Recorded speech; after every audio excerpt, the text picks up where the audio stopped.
Hey everybody, welcome to Saturdays with Paul. So this here is a early 1970s Satoh S650G tractor. It has a 1 liter gasoline engine, puts out about 25 horsepower.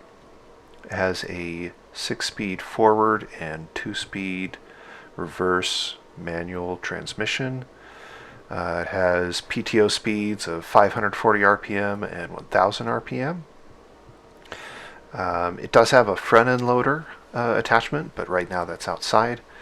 I had to take it off so that I could split the tractor apart and do a rebuild of the engine, as well as all the other work that I've done to it that I'm going to share with you guys. So we moved up to a new place, northern Utah here, and 2 acres, fairly large house, and I needed a tractor to help me with managing the property. I had a 100-foot by 100-foot section tilled up by a neighbor with his tractor to put a garden in, and quickly determined that that was a lot of garden space to try and manage by hand, and even with small power implements like walk-behind tillers and such. So there was a bunch of other projects as well that I needed to get done around the property, or that I wanted to get done, and having my own tractor is just going to make it a lot easier to get it done quickly and safely and effectively. So I started looking for a tractor the year after we moved in, and eventually came across this. It was being sold by a gentleman down in Ogden for a couple $1,000s. It was in decent shape considering the age. You know, it's almost a 50-year-old tractor at this point. The only problem was it was not running. He couldn't get it to start.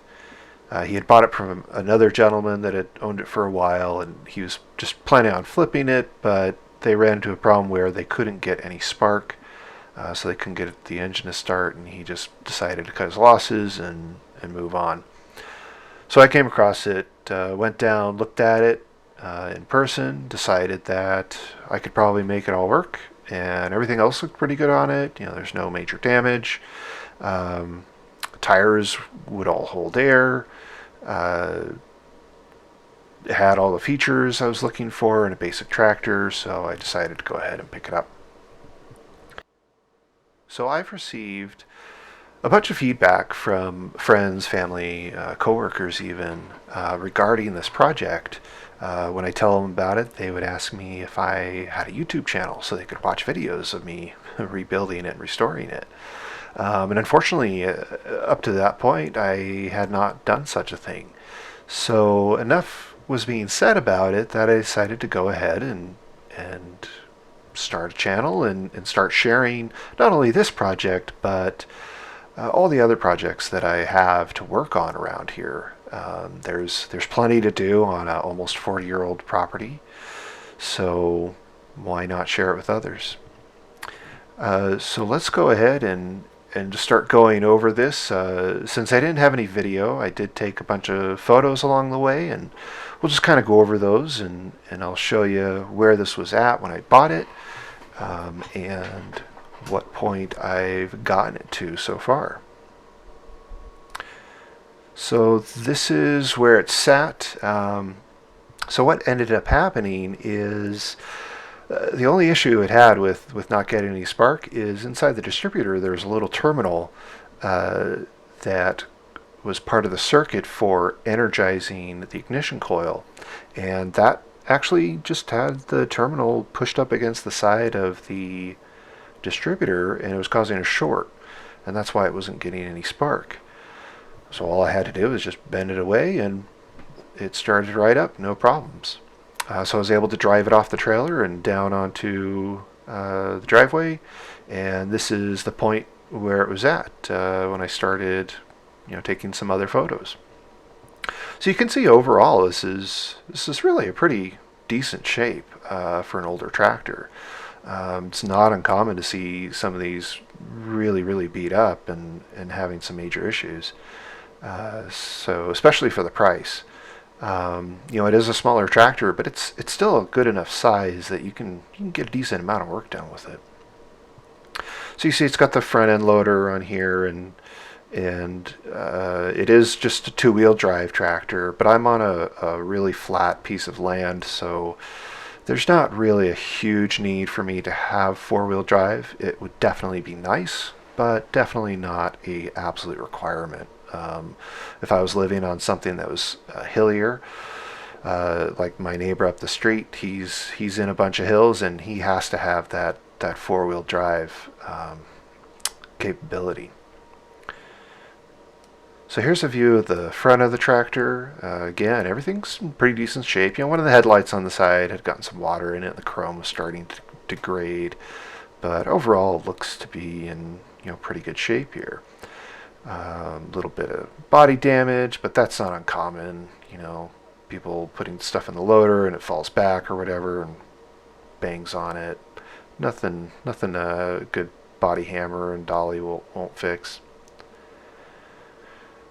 Here's where we start seeing some issues. He was using this for his horses, and so mucking out the stables and stuff, he kept getting manure and whatnot built up here on the crossarm of the loader. And it was building up and it started causing rust. Fortunately, none of these are damaged too much. It's mostly superficial rust at this point. This wouldn't be too hard to repair if needed, but I did use it a bit after I got it running, and I didn't find any problems with it. So this was something I was going to have to clean up and just kind of keep an eye on. Here we've got the bucket. You can see on the side there, it had gotten, I don't know how that had happened, to be quite honest. That was quite an amount of force to be done to cause that big of a dent on the side of the bucket. But there it is. But other than that, the bucket was in really good shape. There weren't any rust holes or anything. Just a little bit of bending back into place is all it would have needed. So now we've got a view of underneath the tractor. The muffler it's actually, again, it's surprisingly good shape. It wasn't rusted through, at least not on the outside. It's quiet enough with that muffler, so there's not anything too wrong inside either. You can kind of see on the end of the tailpipe it was starting to rust away, but nothing major there. No obvious signs of any major leaks. At least up at the front of the transmission, you can tell towards the back there are some problems, but we'll cover that in a moment here. Okay, so this is the oil pan. Again, not a huge buildup of fluid there. Nothing to be unexpected from a nearly 50-year-old machine. You can see the drag link was dropped off. I had taken that off while I was checking some damage. I'll talk about that in just a moment here. So more issues that kind of started coming to light. I was looking closer at it. I'm actually really surprised that these tires held air, because if you look down at the bottom there, that is actually rusted through right by the valve stem. But again, these things held air, so I'm going to run them until I can't anymore, and then I'll get some new rims for them. The center section's perfectly solid, just some surface rust on it, nothing bad. The tires were actually in surprisingly good shape, just a little bit of weather cracking, but nothing major, nothing to be really concerned about. The other side looks a little bit better, but it does still have that rust through in the rim by the valve stem. Okay, so now we're getting into some more serious issues here. One, you can see that seat up there in the upper right. Yeah, that was pretty much trashed. There was not much left on that. Exposed foam that was breaking apart, falling away, and it gets soaked with water, and that would not be fun to sit in. But the main issue here really is the boot for the shifter. You can see that rubber is just all cracked and broken and degrading away, and that actually ended up causing uh, a problem here we'll talk about in just a moment. But the rest of it, overall looks pretty good here. Bit dirty, nothing a bit of cleaning won't take care of. Okay, so here's the rest of the problem with that shifter boot. If you take a look, you can see that PTO shaft. There's a lot of fluid there, and it was already leaking fluid just from parking it overnight. So it was already starting to show that there's some problems there, namely that seal.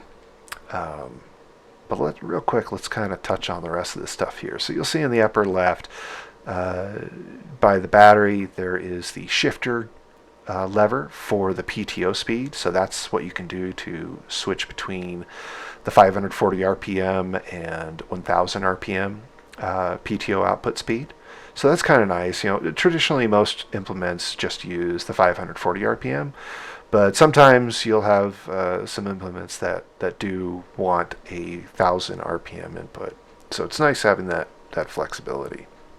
A lot of dirt built up in the wheels there, you can see, but nothing a good cleaning won't fix. Okay, so now we've got the PTO shaft here in the top of the picture, and that seal that was around that obviously was no good and hadn't been good for quite some time. This was some really thick buildup of just transmission fluid and dirt and gunk and whatever else was around there.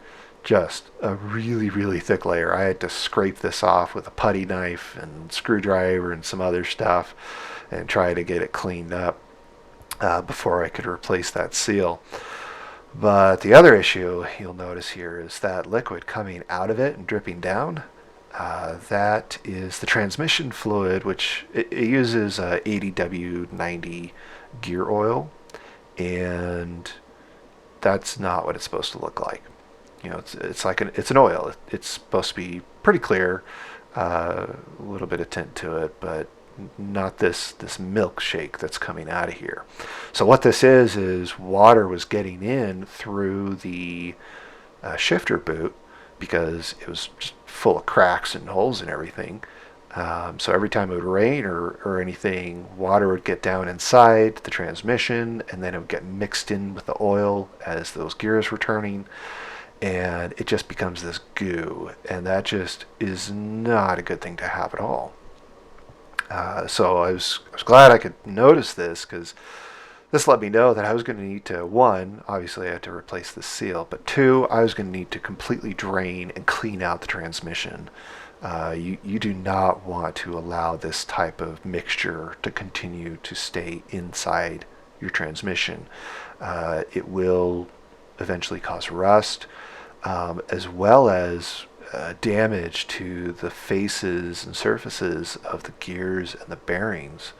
That water in there, it does not mix well with that, and it'll actually cause microscopic damage to the faces of those, and eventually they'll just start eating away at themselves because they're no longer as smooth as they should be. So this was clearly a big issue, but not anything that was horrible to fix. I was able to get a new seal and empty everything out and clean it out. And I'll go over that more in the next video. Okay, so this is just another feature here of the tractor that I kind of liked. It has this work light. It was actually all complete. It was not operating though because two reasons. One, the wire going up to this had gotten broken at some point, so it no longer had connection to the circuit. And the other issue, I'll be able to point out a little more clearly in a moment here, is the switch itself was broken. But overall it was in pretty good shape. You can see here from the side that the ring, the trim ring around it. It was chrome at one point, but it become very rusted over the years. Same with the housing. You know, we come around the back here, and you can see just lots of rust on it. And then you can see that switch is supposed to have a little toggle coming out of it that you're supposed to be able to flip to turn the light on, and that was actually broken off. So that switch was going to need to be replaced for this light to be even remotely capable of being operated again, as well as fixing that wire. Okay, so this was another problem that he told me about, and you know, I looked at it and was like, okay, I can fix that. This here is the throttle cable. You can see that it's not attached to anything right now, and that's because it broke off down at the linkage to the throttle lever on the dash. And you can see that in this picture here. Kind of center there is the portion of the throttle cable. It's still attached to the throttle arm on the dash. The cable is supposed to fit in to this receptacle here on the left, and then that's how you could adjust the engine speed. So that was going to need to get fixed as well, because he said the guy was just kind of using some pliers and whatnot. Like, okay, that's an easy fix. I'll take care of that. So here was another problem that was kind of unfortunate, because with these tractors, it's very difficult to find parts for them. And whenever you have something that commonly breaks on them, it becomes almost impossible to find any kind of replacement for it. And that's the case with this here. This steering arm, since it has power steering, you can see the hydraulic ram at the top of the screen there. With that bolt being loose, it was clamped on before I took this photo, but I had loosened it up to inspect it closer. What had happened is, over time, stuff was starting to get loose, and you've got to keep those pinch bolts tight, because what ended up happening is, as that ram kept getting moved back and forth as you're steering, if that clamp isn't tight, then it starts to round out the teeth on the lever arm there, and unfortunately you cannot get new ones of these, and I couldn't even find any used ones. This is actually a fairly common issue, apparently. I found a lot of other people with this problem, and there were some ways some people had fixed it if you had like some machining skills and whatnot. So I was going to have to try and find a way to fix it, and I'll definitely cover that later, because I currently have a repair in place that I don't know how durable it's going to be, but we'll certainly find out. It'll be very quick to determine if that's going to be a good repair or not. So this is the other side. It did not have the same problem, fortunately. That arm is in really good condition. The only issue was, you might be able to notice there, a couple of those splines on the kingpin shaft were broken off, but that's not anything to really be worried about. Okay, well, here's the other end of the throttle lever. It was supposed to be hooked up to the lever here on the right for the speed governor. This uses a mechanical speed governor to control the engine speed. That way you can set your throttle lever to a certain position, and the governor will detect if the engine's starting to bog down, and it'll actually on the other side, there's linkages that go to the carburetor, and that actually will get moved based on the input speed versus where the position of the throttle lever is, to try and keep the engine at the same speed. That way you're not having to sit there and constantly move that throttle lever back and forth as you're working. Okay, so this is just a shot I took of the nameplate here, but I also wanted to show this because you can see that pipe there is wrapped with some rubber and zip ties. That's the hydraulic pressure pipe coming off the hydraulic pump on the front of the tractor. Apparently something had happened and it was rubbing against the frame, and so they were trying to keep it from wearing through. I think at one point this pipe had gotten damaged somehow because there were some other repairs that had been done up by the diverter valve for the power steering. So this was something I was going to have to take care of, because that's just going to wear out over time, and then it's just going to wear through that pipe, and having hydraulic fluid spray everywhere all of a sudden is really, really bad. So definitely something to take care of. Okay, so this is one of the final issues that kind of came up when I was first working on the tractor. I couldn't get the alternator to work. It wasn't charging.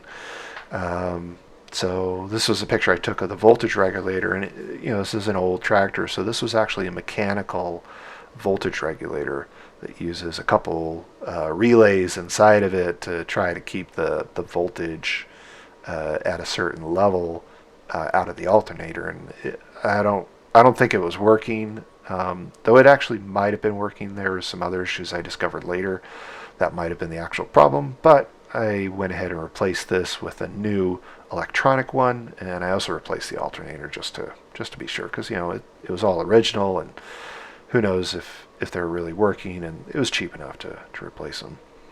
Then the last issue that I'll show here is, you can see here I had to add in a new fuse, because the original ones were these, that one behind it, you can see there, it's that black cylindrical housing, and that the other one, it was just broken. There was no saving it, so I just went and bought this new one, spliced it in there. I hadn't heat shrinked these connectors yet. Those are waterproof heat shrink crimps on there.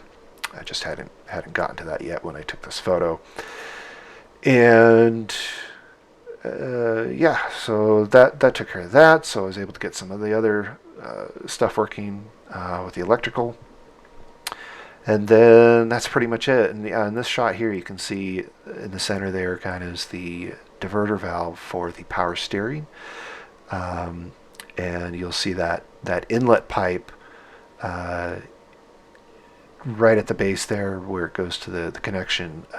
It looks like they had done some brazing or something, some hard brazing to fix that pipe. I'm not sure how that would have gotten damaged, but I mean, so far it seems to have held up really well, so I'm not gonna mess with that. Okay, well, that pretty much wraps up where I started off with this tractor. I'm definitely going to do some more videos to show the progression that I've made, and then I'll do some actual live shots of to kind of do a walk around of the tractor and show what I've done to it and how it looks now. I'm almost done with the repair work for this year. I still have some more stuff I want to do to it, mostly involving painting, to be honest, but I'll have to wait till next summer to do that when it's actually warm out. But all I've got left is a little bit of the electrical, and then I got to tune the engine, because I've only run it once since I rebuilt the engine, which I'll talk about more later. And so I just got to get that tuned and then get the loader reattached, and this thing will be ready to go. So I hope this was informative and gave you guys a good starter into this whole project. And I look forward to being able to put some more content up and share this project as well as all the other projects that I've got around the place with you guys, and I hope you all enjoyed it. If you like this, please like and subscribe, and then don't forget to hit the bell so you can get notified of new content as I upload it. Well, thanks again, and we'll see you guys later.